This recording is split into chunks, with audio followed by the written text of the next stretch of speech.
Oindala 2 urte, jaso gendun dagazen gonbidapena, Uagon elkartearen bitartez, Izarbideanen, eta gu gara, aniztasun funtzionala dutenen elkarte bat, eta herri txiki bat garenez, gure taldean dago aniztasun funtzional anitzak. Eta gu, marraztuko dugu sokarekin, engo dugu marrazki bat sokarekin zen artean, bale? Eta ikusi mapa, ikusi ibilbidea. Bai. Saiatuko gara, ahalik eta gertuen ibiltzen, noraino ibiltzen garen. 20 erabiltzaile ditugu, eta batzu dira askoz aktiboagoak bestea baino. Baina, gonbidapen honen aurrean beste gauza berri bat probatzeko aukera ona izango zela iritzita, baiezko eman genuen.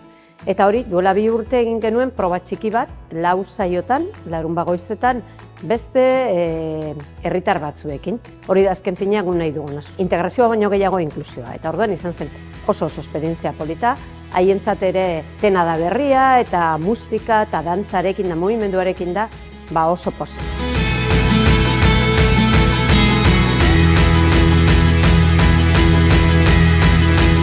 Movimientuek lobukin da gauzakin eta zontzin gauza zerak egiten. Lobuakin bai, musika desberdina.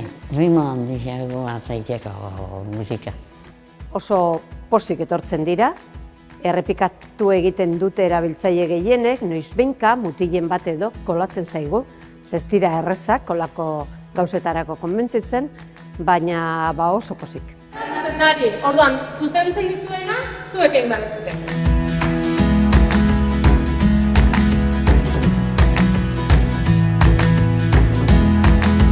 Azkenean da beste era batean lan egitea, beste helburu batzuk dituzu eta egunerokotasunean konturatzen zea ze behar dauden edo zertan enfokatu ze helburu lortzeko. Beraien gorputzeko ataleko kontzientzia hori lortzea eta baita taldeen lan hori. Pozik etortzen dira eta gure neska dira toterreno eta prest daude honetarako. Tailer hauetan hartu gera garrantzitsua ez dela tailerra bakarrik, baizik eta momentuak sortzen duen hau da. Talde giroa, elkartasuna, ondo pasatzea.